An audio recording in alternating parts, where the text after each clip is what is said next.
पुण्यार्जक हैं शिखर चंद, सरला जैन, पारस मीना, महावीर प्रमिला, अशोक नमिता, संतोष वीना, ऋषभ अनीता। पुत्र पुत्र वधु CA Abhinav, CA Priya, advocate Himanshu, advocate Neha, doctor Shubhanshu, doctor Prajvi, पुत्र पुत्री अनुराग, आर्ची, देवांशी, जयांशी, पौत्र पौत्री अरुषा, अनुष, अरहम, मायशा, व्यांश एवं जैन कौटल्या परिवार 12 राजस्थान। पुत्री दामाद अनुभा आदित्य, आशिमा लक्ष्य, अनीशा आयुष, अनुकृति राघव, सुकृति अनुभव, दोहिता अयांश अर्निक, बहन बहनोई शारदा अरविंद बिलाला, मंजू अशोक सोगानी, राजेश सुभाष सेठी, निर्मला अरुण पाटनी।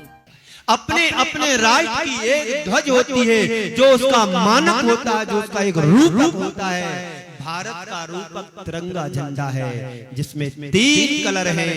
एक ऊपर गुलाबी कलर है, केसरिया कलर, बीच में सफेद कलर, व्हाइट रंग और अंत में ग्रीन कलर जिसे हरा कलर बोलते हैं। इन सब के अपने अपने अर्थ भी होते हैं और बीच में 24 तीर्थंकरों का प्रतीक जो चक्र बना हुआ है वह बड़ा महत्वपूर्ण का है। 5 रंगों में हमारे आचार्य, उपाध्याय, साधु सब समाहित हैं। पंच परमेष्टि का प्रतीक माना जाता है और जो आरा बना हुआ है, चक्र बना हुआ है, ये 24 तीर्थंकरों का प्रतीक माना जाता है। वैसे ही झंडा नहीं रखा है, इसका भी कोई सिद्धांत रहा होगा। तो बंधुओं, कहते हैं कि प्रतिक्रियाओं से मुक्त होकर जीवन जीना सीखें। यह तभी होगा जब तुम्हारी चेतना स्वतंत्र होगी, तुम्हारी प्रत्येक प्रवृत्ति पर तुम्हारा नियंत्रण होगा। आज वो सब चीजें खत्म हो रही हैं, इसलिए आजादी के सिद्धांत भी बदल गए। इसका मतलब ये नहीं है कि जब चाहे तब, जहां चाहे वहां कुछ भी कर लें, एक कतई नहीं होना चाहिए। आजादी का मतलब खुद का खुद पर नियंत्रण होना, यही आध्यात्मिक रूप से है। आज देश की आजादी की बात है। आज देश आजाद हुआ था। आज देश को आजाद हुए 78 वर्ष पूर्ण हो चुके हैं। 79वें वर्ष में ये देश प्रवेश कर गया है। आप दिल्ली में जाकर के देखेंगे तो वहां पर सारी सरकार के साथ में पूरा देश एक गणता है, स्वतंत्रता दिवस की परेड में लगा हुआ है और निरंतर नेता लोग हमारे देश की सुरक्षा में अपनी शक्ति को लगा करके चल रहे हैं। उनके लिए भी हमारे लिए बहुत कुछ सहानुभूति देने का कर्तव्य होता है। यदि देश में नेता लोग नहीं होते तो हम भी स्वतंत्र नहीं हो पाते। ये तो बाहर की स्वतंत्रता है, बाहर की व्यवस्था है, लेकिन संत कहते हैं इससे एक कदम आगे बढ़ने की हमें जरूरत है।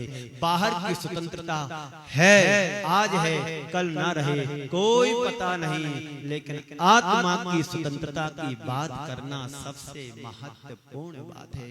जो जन्म जन्मांतरों से हमारी आत्मा परतंत्र रूप से विचरण कर रही है, ना जाने कितने जन्मों में इसने धोखा खाया, धक्का खाए और आज वही करते चले आ रहे हैं। अब तुम्हें मानव पर्याय मिली है, जैन कुल मिला है, अच्छी समझ मिली है, समय मिला है, शक्ति मिली है, सब कुछ अच्छा मिला है।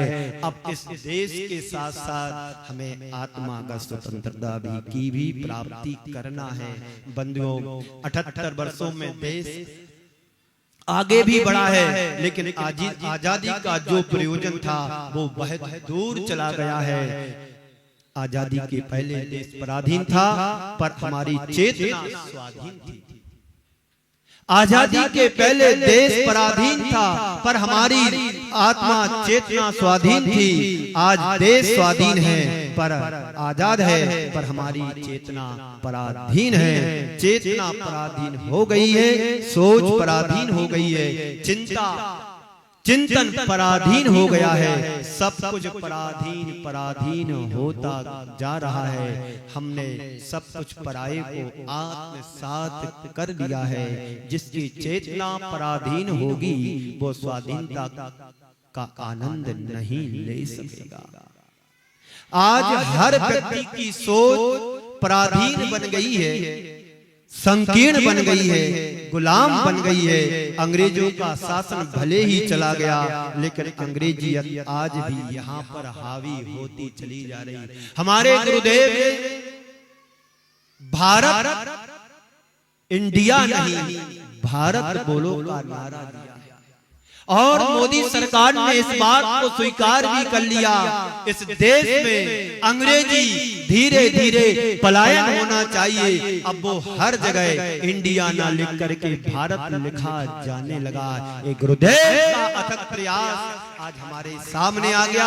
अंग्रेज तो छोड़ करके चले गए, लेकिन कुछ चीजें यहाँ पर ऐसी छोड़ करके चले गए जिसको हम आत्मसात कर रहे हैं और आगे चल के हमें बहुत बड़ी दिक्कत उठाने वाली बात है। एक तो अंग्रेजी छोड़ करके चले गए, दूसरी चाय लेकर के आया था, चाय छोड़ करके चला गया और आप लोग चाय में इतनी चाय में डूब गए कि आत्मा की स्वतंत्रता भी भूल गए। बंधुओं, गुरुदेव ने स्वरोजगार के लिए बहुत कुछ कहा, किया, करवाया और गुरुदेव ने भारतीय शिक्षण पद्धति को ध्यान में रखते हुए, भारतीय संस्कृति को ध्यान में रखते हुए प्रतिभा स्त्री जैसे संस्थाओं को खुलवा करके, संस्थान को खुलवा करके बालिकाओं के लिए लोक शिक्षण के साथ साथ उनको संस्कार देने की भी पद्धति के साथ में संस्थाओं को खुलवाया। और आचार्य गुरुदेव विद्यासागर जी महाराज ने जो महात्मा गांधी का सपना था, खुद धागा बुनो और कपड़ा बना करके स्वदेशी बनो, विदेशी वस्त्रों का बहिष्कार किया था, पर गुरुदेव ने जगह जगह हथकरघा जैसे केंद्रों को खुलवा करके आज बेरोजगारों को रोजगार मिल रहा है। जेलों में भी हथकरघा केंद्र चल रहे हैं, वहां पर भी हजारों कैदी वस्त्रों का निर्माण कर रहे हैं और स्वतंत्र रूप से कपड़ा बुन करके आज हमारे बाजार में, मार्केट में आ गया है। तो एक गुरुदेव का बड़ा उपकार हम सबके लिए रहा। और बताऊं, गुरुदेव ने जीवन जीने के लिए भाग्योदय सागर मध्य प्रदेश में भाग्योदय जैसे हॉस्पिटल का निर्माण कराया।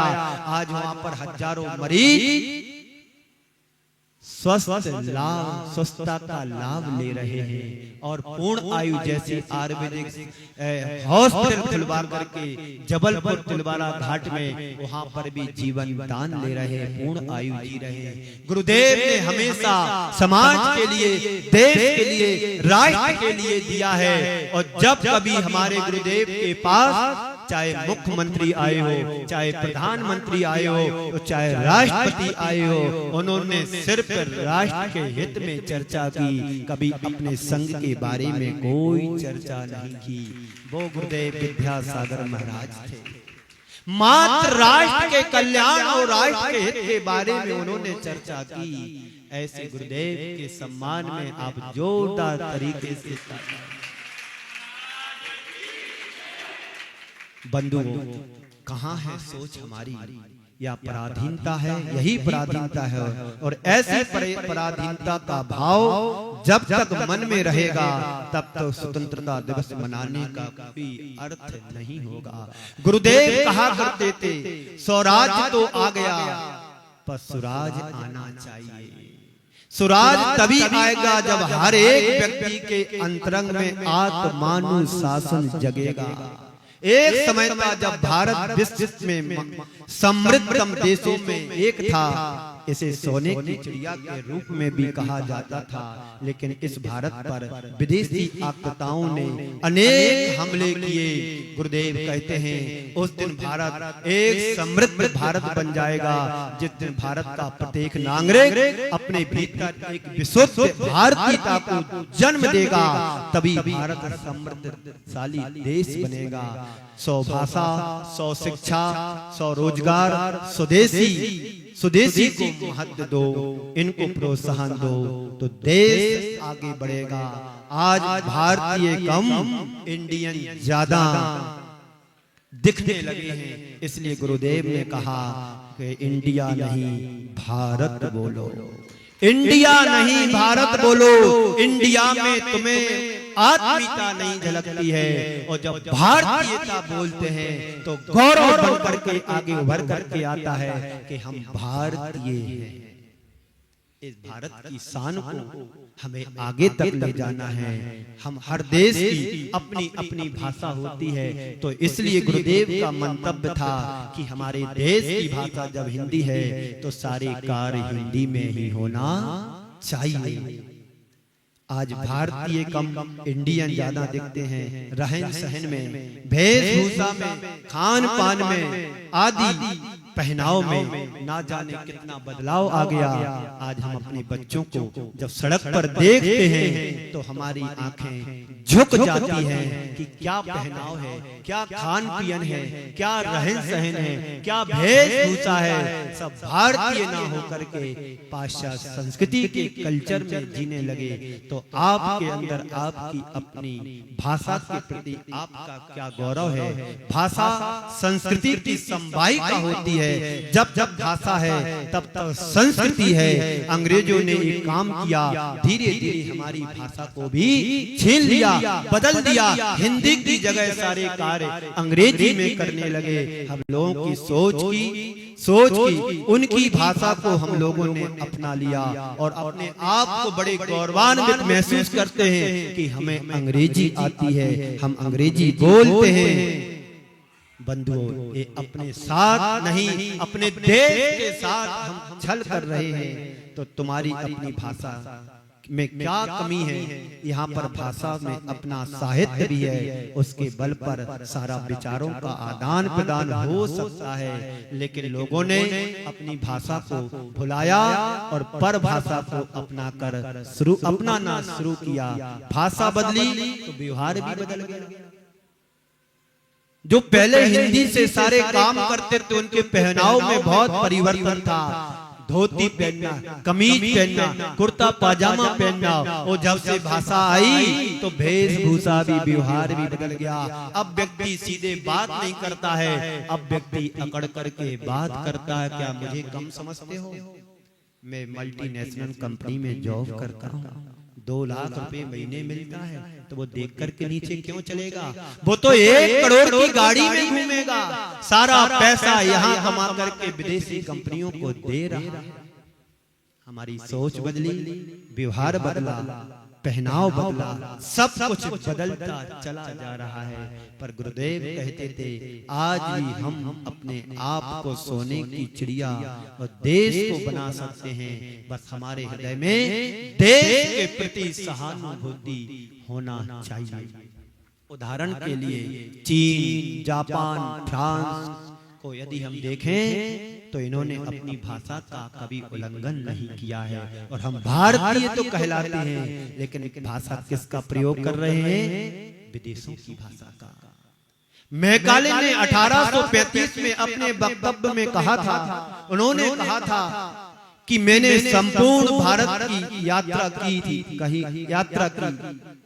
मुझे भारत में एक भी भिखारी, एक भी याचक, एक भी चोर नहीं मिला।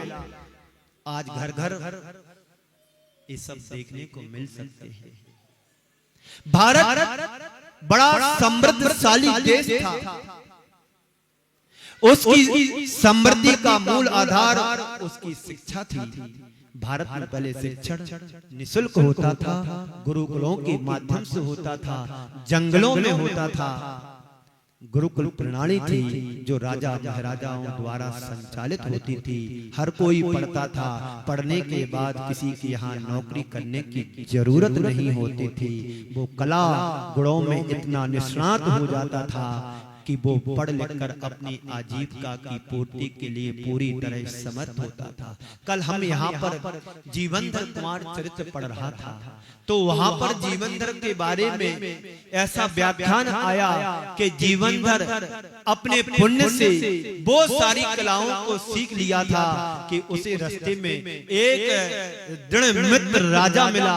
उसके सैकड़ों बच्चे थे, सारे बच्चे हर चीज में निष्णात हो गए थे, लेकिन अस्त्र शस्त्र चलाने में बिल्कुल भी निष्णात नहीं थे। तो जीवनधर कुमार को रख करके सारे अस्त्र शस्त्र सिखाने की शिक्षा विद्या जीवनधर कुमार ने उस राजा के बच्चों को सिखाया। तो पहले के जमाने में राजा महाराजा गुरुकुलों की स्थापना कराते थे और वहां पर वही शिक्षण दिया जाता था जो देश के और खुद के जीवन के काम में आए। गुरुकुलों का स्थान आज विद्यालयों ने ले लिया, लेकिन 1856 का वो परिणाम सारे देश की मानसिकता को भी बदल दिया। आज पढ़े लिखे बेरोजगार घूम रहे हैं। आज पीएचडी भी करने के बाद भी उन्हें नौकरी नहीं मिल रही है और नौकर बनकर के चक्कर लगा रहे हैं नौकरी के लिए। आज अधिक पढ़े लिखे लोग चपरासी की नौकरी के लिए घूम रहे हैं, आवेदन लेकर के कहीं ना कहीं मेरी नौकरी लग जाए। इससे बड़ा शिक्षा का मजाक और क्या हो सकता है। शिक्षा पद्धति बदली तो देश पिछड़ गया। लगता है तुम्हें कि हमारे बच्चे विदेशों में जॉब कर रहे हैं, लाखों रुपए कमा रहे हैं, पर घर में तो वही स्थिति है, आज है तो कल नहीं है। शिक्षा पद्धति बदली तो देश पिछड़ गया। हमारे गुरुदेव कहते थे स्वदेशी शिक्षा हो। शिक्षा का मतलब व्यक्ति को ऐसी सीख देना जिससे वह कला और गुणों में निष्णात हो सके।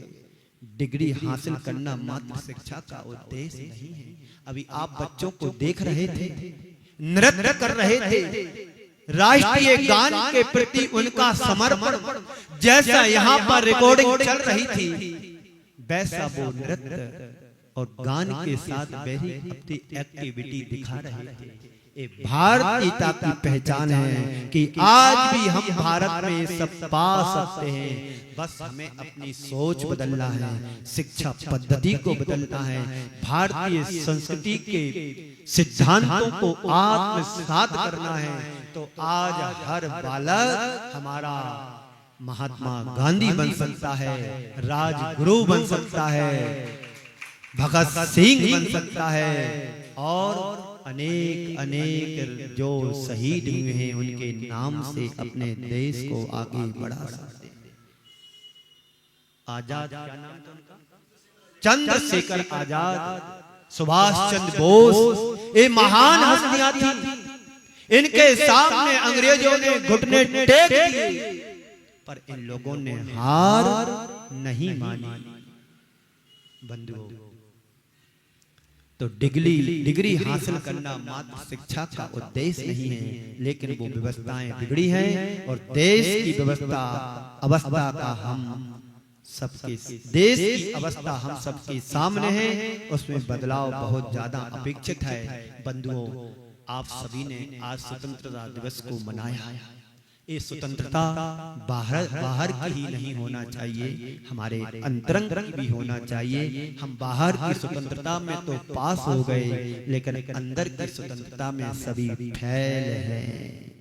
इस कार्यक्रम के पुण्यार्चक थे शिखर चंद, सरला जैन, पारस मीना, महावीर प्रमिला, अशोक नमिता, संतोष वीना, ऋषभ अनीता, पुत्र पुत्रवधू CA Abhinav, CA Priya, advocate Himanshu, advocate Neha, doctor Shubhanshu, doctor Prajvi, पुत्र पुत्री अनुराग, आर्ची, देवांशी, जयांशी, पौत्र पौत्री अरुषा, अनुष, अरहम, मायशा, व्यांश एवं जैन पौटल्या परिवार 12 राजस्थान। पुत्री दामाद अनुभा आदित्य, आशिमा लक्ष्य, अनीशा आयुष, अनुकृति राघव, सुकृति अनुभव, दोहिता अयांश अर्निक, बहन बहनोई शारदा अरविंद बिलाला, मंजू अशोक सोगानी, राजेश सुभाष सेठी, निर्मला अरुण पाटनी।